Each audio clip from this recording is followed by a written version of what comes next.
falar sobre métodos de ordenação. E para começar, vou falar um pouco sobre o Bubble Sort, que é um método ali que normalmente se ensina primeiro, porque ele é o mais simples, tá?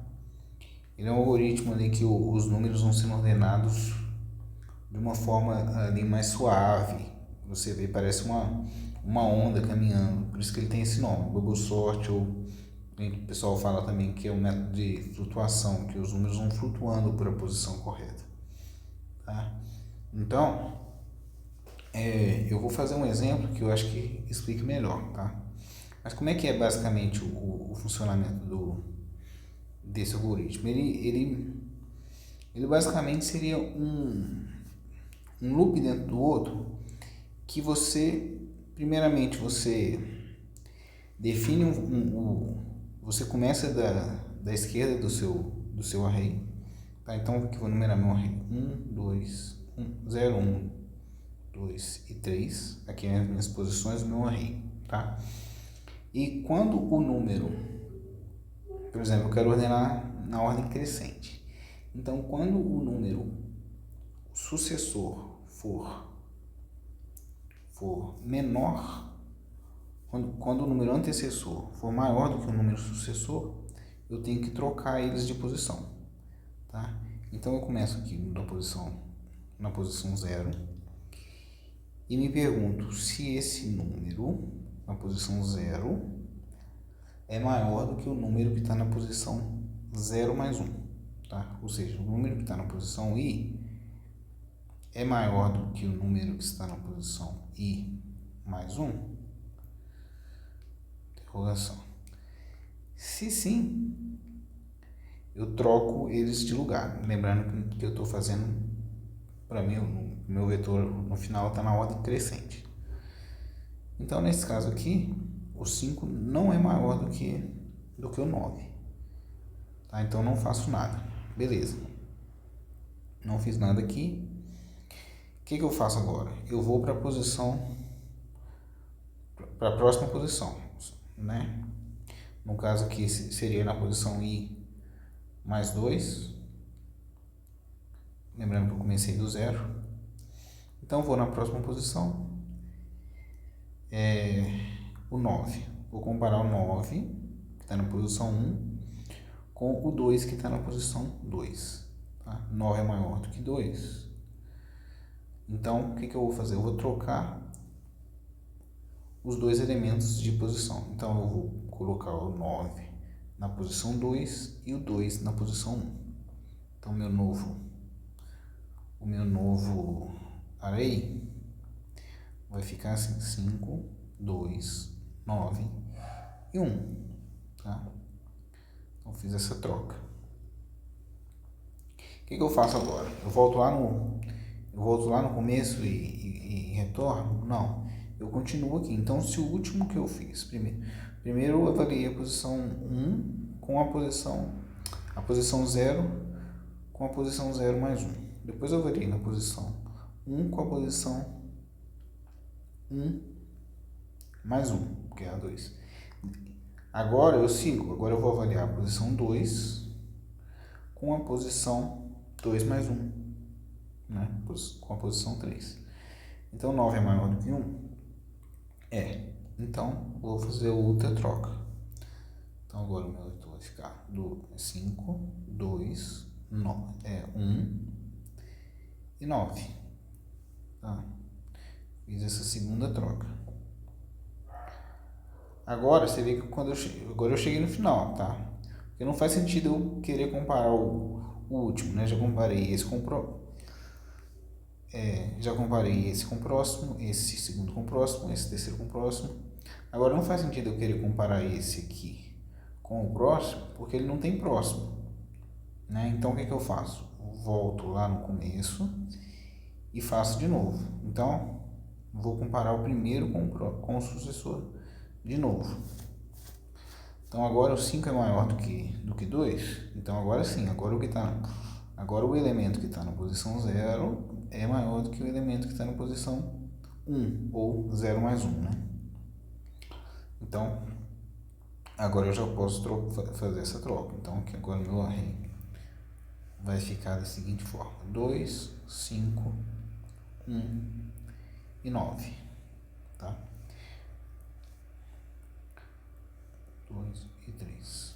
Beleza, o que eu posso fazer agora? Continua aqui, ó.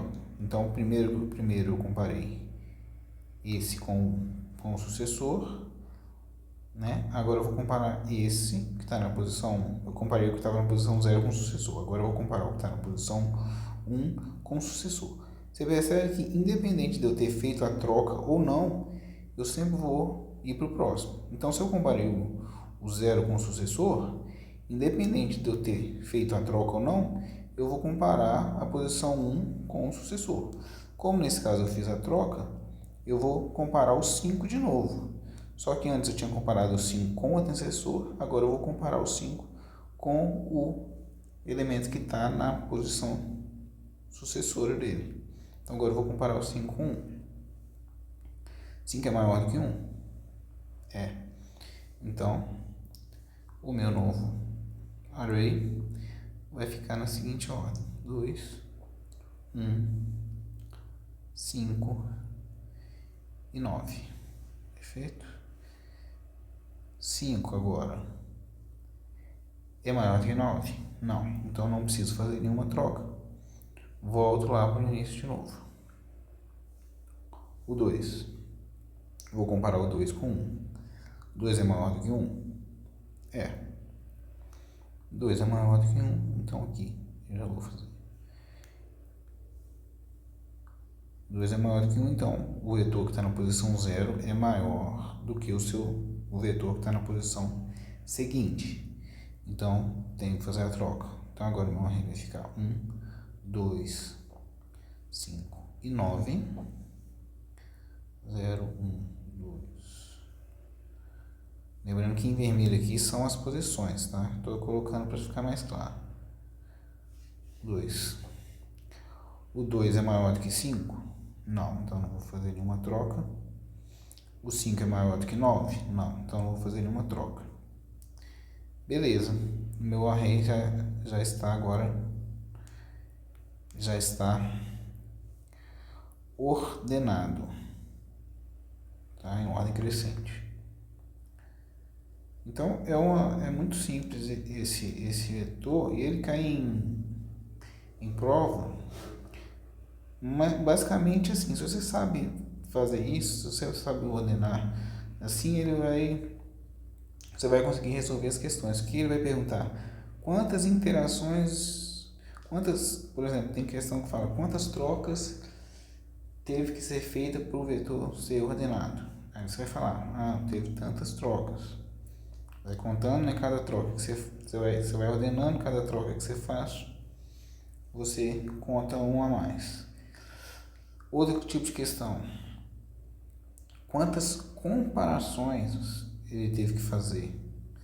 Então, a cada comparação, você vai ter que contar uma a mais. Então, por exemplo, aqui, ó, eu comparei o 2 com 1. Comparei o 2 com 1, só uma comparação. Depois eu comparei o 1 com 5. O 2 com 1 eu efetuei a troca, tá? Aí depois embaixo eu comparei o 2 com o 5. 2 com 5 eu não tive troca, mas eu tive uma comparação. Então, se a pergunta for quantas comparações, eu tenho que somar mais um. Correto? Então aqui, ó, quando a gente vê o código, você vê que dá para você formular esse algoritmo de uma forma muito simples, tá? Nada mais é do que um for dentro de um for, um loop dentro de outro, tá? Então, o que ele está fazendo aqui? Ele está fazendo o primeiro for para percorrer o vetor de cima assim, e o for de baixo é as comparações internas ali que eu estou fazendo. Então, o for de baixo é uma passagem do início ao fim, tá? Então aqui, peguei o 5 e comparei a posição 1, depois com o próximo, depois eu comparei a posição 0 com o próximo, depois comparei a posição 1 com o próximo, Depois eu comparei a posição 2 com o próximo. Beleza, então aí eu fiz completei uma rodada desse primeiro for. Então eu completei esse for de dentro aqui numa interação, e do começo ao fim. Cheguei no fim, esse for de cima aqui me obriga a fazer tudo de novo, tá? E o que acontece? Aqui eu tenho um if aqui só alertando que se a posição anterior, né, essa posição J, lembrando que o J aqui começou na posição 0, então se a posição 0 ou a posição J for maior do que a posição J mais 1, eu vou fazer a troca, tá? Esse algoritmo aqui simplesmente ele está fazendo a troca da posição 1 com a posição J com a posição J mais 1, tá? Essa troca aqui, ele cria uma variável auxiliar aqui, coloca o que estava na posição J nessa variável e assim ele faz a troca. Então,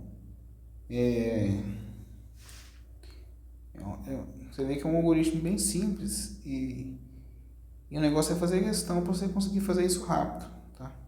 Conseguir fazer essas contas, porque apesar de ser simples, é bem chatinho, né? Você fazer isso aqui na mão, aqui. Algumas bancas colocam vetores grandes para ordenar e perguntam quantas trocas fez, então tem que ter muita atenção para fazer esse tipo de questão, tá?